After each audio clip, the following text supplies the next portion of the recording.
bienvenue à la Société des Jeux et bienvenue à l'édition Kickstarter du 27 juillet avec un peu de retard et je vous en prie de m'en excuser.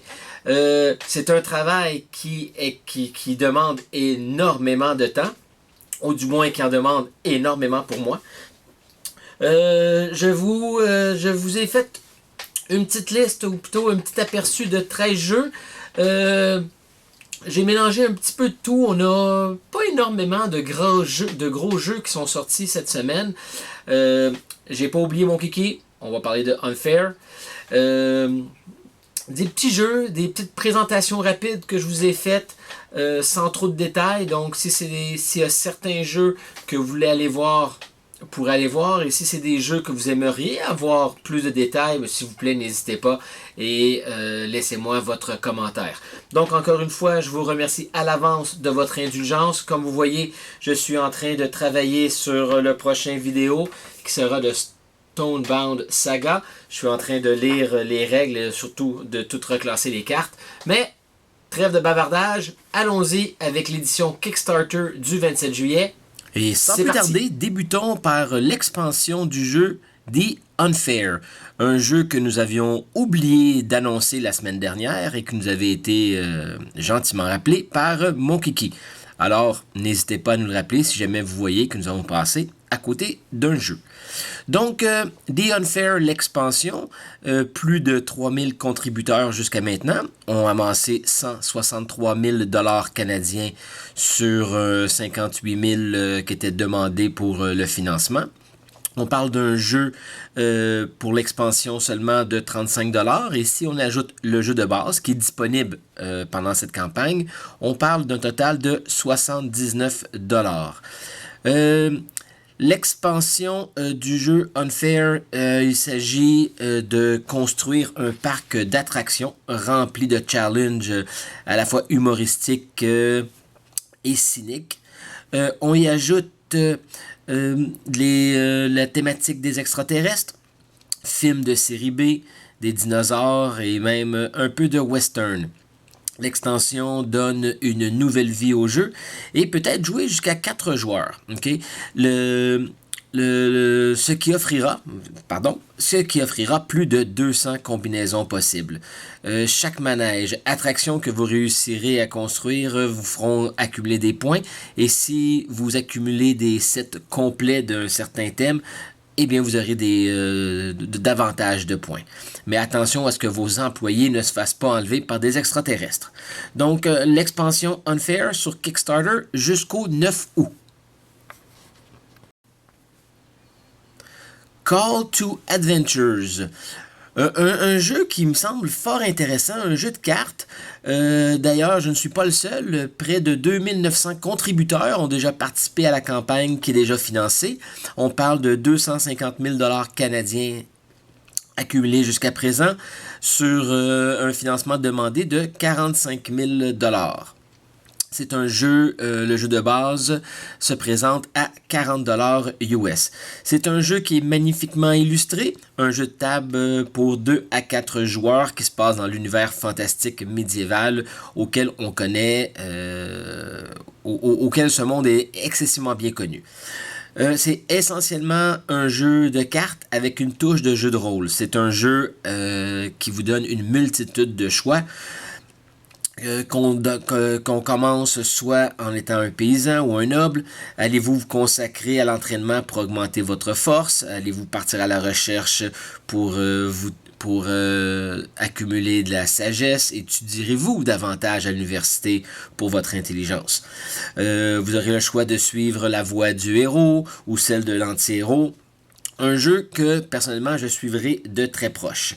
Également disponible pendant la campagne, une extension de Name of the Wind pour 15 $ additionnels. Donc, Call to Adventures prend fin le 13 août.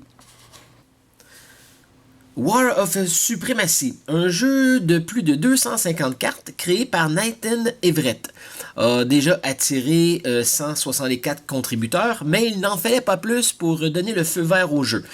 Le jeu a déjà accumulé 12 000 $ sur 11 600. on peut se procurer le jeu pour 29$ US. C'est un jeu de 2 à 5 joueurs où l'on se bat les uns contre les autres, un genre de jeu du roi de la colline. Nous incarnons des dieux afin de s'accaparer du plus de territoire possible. Les joueurs utiliseront des héros, des créatures, des sorts afin de créer des combos destructeurs. C'est un jeu de conquête, mais également de défense contre les attaques des autres joueurs. Un jeu qui s'apprend en 5 minutes, ce qui en fait une de ses forces, mais qui nous promet de nous offrir plus de stratégie, de tactique lors des parties. La campagne de War of Supremacy prend fin le 23 août. On a toujours dit que Kickstarter était là pour aider les nouveaux créateurs. Eh bien, le jeu Bears vs Lumberjack est un parfait exemple. Un jeu de 27 cartes pour de 2 à 3 joueurs. Vous aurez donc compris que ce seront des parties très courtes, de 10 à 15 minutes. C'est un jeu qui a déjà attiré 44 contributeurs, a amassé 900$, juste assez pour que le projet puisse avoir lieu. Le créateur Brian Schumacher ne demandait que 783$. D'ailleurs, il est à son deuxième essai, son premier jeu n'ayant pas réussi à avoir le financement. Il s'est réessayé avec Bears vs. The Lumberjack. Et ce sont des règles qui sont faciles. C'est un jeu, comme j'ai dit, l'un des joueurs va jouer l'ours, l'autre joueur va jouer le bûcheron. Et c'est un jeu, une carte à la fois. Un jeu très simple et qui prendra fin le 17 août. Dragon Dice est de retour avec le jeu Swamp Stalkers, jeu qui a été fondé en moins de 48 heures, un jeu qui a accumulé déjà 22 000 $ canadiens sur 15 000. On parle de 164 distributeurs. Le jeu, à la base, pour 35$ pour les nouvelles recrues, ceux qui ne connaissent pas encore le jeu, a tout pour faire de bonnes parties à 2 joueurs. C'est un jeu qui comprend 40 dés de qualité, 2 plateaux de jeu, 2 playmats, et naturellement une copie des règles, qui sont également disponibles sur la page de Kickstarter. C'est un jeu qui prend fin le 19, est-ce que je me trompe, qui prend fin le 15 août. Pardon. Donc, campagne de financement qui se termine le 15 août. Dragon Dice de retour, enfin, après tant d'années. Et pour continuer dans la même veine des petits jeux, Duel Point of Honor, par le créateur qui nous a donné San Ni Ichi. C'est un jeu qui a déjà attiré 62 contributeurs, qui a amassé 2770$ sur 10 500. C'est un jeu qui coûte 12$. Jeu pour 2 joueurs, un jeu rapide qui dure entre 10 et 20 minutes. Le thème du jeu, c'est que la civilisation est éteinte, mais les robots demeurent programmés à se battre pour l'éternité. Un jeu qui offre plusieurs options pour gagner, dont la victoire par l'épée ou encore par l'honneur. Mais attention, plus vous faites de dommages et plus d'options vous offrez à votre adversaire afin qu'il puisse améliorer ses robots, leur habilité et ainsi être beaucoup plus fort lors de prochaines batailles. Le jeu comporte 24 cartes, 25 jetons. C'est un jeu simple qui devrait faire plaisir aux joueurs fins stratèges. Donc, le Duel Point of Honor, le financement se termine le 23 août. Et oui, vous ne rêvez pas, vous avez bien reconnu le personnage mythique du jeu Monopoly. Jeu par Little Big Games, autorisé par Hasbro et Parker Brothers. Le jeu Monopoly nous revient dans une nouvelle version. Un jeu pour les 6 ans et plus, un jeu familial de 2 à 4 joueurs. Est-ce que le jeu réussira à se financer? Telle est la question. Jusqu'à présent, 29 contributeurs qui ont ramassé un total de 436$.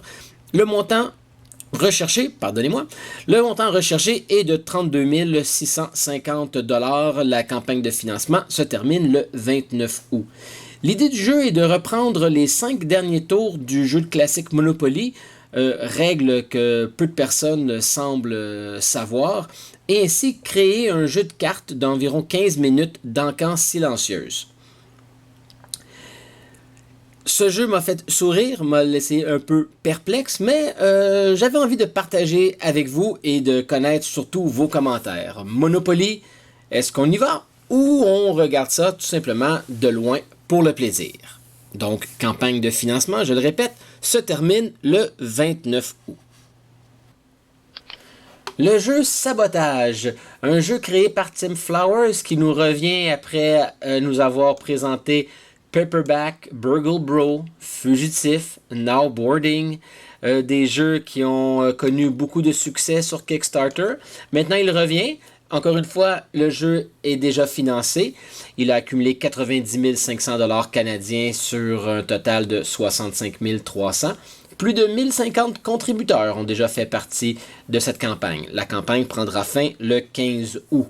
Sabotage est un jeu asymétrique, un jeu de miniatures, de dés, d'équipes et de cartes voilées. C'est un jeu de 2 à 4 joueurs, 10 ans et plus, qui dure environ de 60 à 90 minutes. Ces deux équipes qui s'affrontent, on a d'un côté les vilains qui doivent construire un appareil qui détruira le monde, alors que de l'autre côté, les espions devront infiltrer le repère et naturellement contrecarrer leur plan. Donc, le jeu Sabotage, campagne de financement, prendra fin le 15 août. Run, Fight or Die Reloaded. Un reboot complet de ce jeu de dés qui a été créé par Richard Lauvin. La compagnie Grey Fox nous ramène ça après 5 ans d'absence. On parle déjà d'un jeu qui est financé, qui a déjà amassé 51 000 $ sur 13 000 $ qui étaient demandés. 605 contributeurs y ont déjà participé et la campagne prend fin le 21 août. Donc, sans grande surprise, la thématique du jeu, comme vous voyez à l'écran, est un horde de zombies et nous devons sauver notre peau. Les critiques du premier jeu étaient excessivement bonnes et plusieurs des grands noms de la critique du jeu Board Game ont bien hâte de l'essayer. Donc, un jeu à surveiller, un jeu qui coûte 49 $ pour se procurer. Donc, c'est à surveiller et peut-être, qui sait, à jouer. Donc, Run, Fight or Die Reloaded prend fin le 21 août. Laissez-moi maintenant vous présenter un jeu là, qui se démarque énormément des derniers jeux que je vous ai présentés. Le jeu Aroma, créé par Raymond Kelani, qui est son premier projet créé, se veut un nouveau jeu d'échecs. Ce jeu pouvant offrir une rejouabilité incroyable et une stratégie intense. Un jeu de toute beauté qui pourrait impressionner facilement la visite. Toujours en cours de financement, il a accumulé présentement presque 5 000 $. Son objectif est de 6 900 $.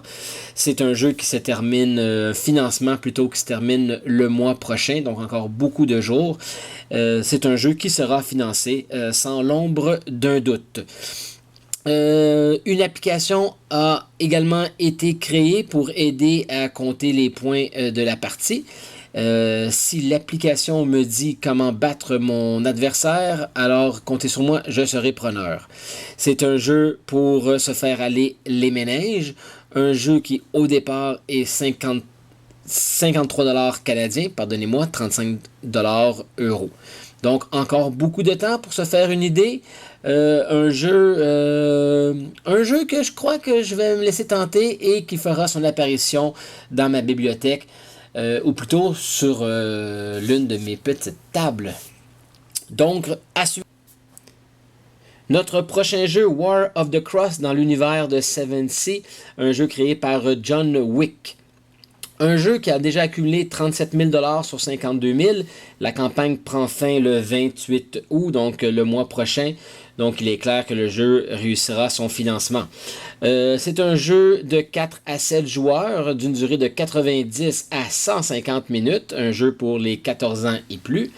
Ce jeu vous demandera d'utiliser toutes vos habiletés pour commander l'une des 7 nations à la victoire. Vous devrez créer de dangereuses alliances, de traîtrise, de tactique, de diplomatie, et qui dit diplomatie dit politique. En fait, saurez-vous diriger votre armée, vos forces navales et vos héros afin de remporter la victoire. C'est un jeu à 59$ US. Les règles sont d'ailleurs déjà disponibles sur la page Kickstarter. Donc, un jeu à surveiller de proche pour les joueurs qui aiment ce genre de jeu de longue haleine, de longue durée et de stratégie intense. Donc, The War of the Cross, nous avons jusqu'au 28 août pour nous décider. Martial Art nous revient avec l'expansion Martial Art Battlefield, un jeu de cartes au combat japonais de samouraï et au dessin, ma foi, fort bien illustré, qui nous rappelle l'art japonaise. Un jeu qui est déjà financé, qui a été financé d'ailleurs en moins de 5 heures.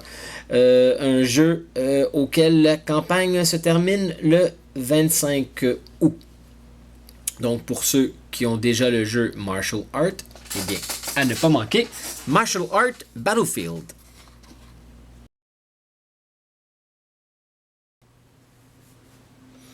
Et pour terminer, et non le moindre, le jeu Crowbar, jeu créé par Mark H. Walker, reconnu surtout pour ses jeux historiques des plus grandes guerres. Ce jeu se situe en 1944, le 6 juin, à Pointe-du-Hoc. C'est, comme je disais, c'est un jeu coup de cœur et c'est un jeu solo. Donc, nous incarnons le 2e bataillon des Rangers pour reprendre les territoires des Allemands. Le jeu, lui, contrôlera les Allemands, alors que vous devrez tenter de gagner, tout comme l'histoire nous l'a si bien enseigné. C'est un jeu qui est déjà financé, qui se termine le 23 août, un jeu au coût de 75$ US. Donc, ceci termine la semaine Kickstarter du 27 juillet. Merci beaucoup d'avoir été avec moi lors de cet épisode. Ça n'a pas été facile. On a réussi à passer au travers. Et encore une fois, merci d'avoir été là. Et on se revoit la semaine prochaine. Merci.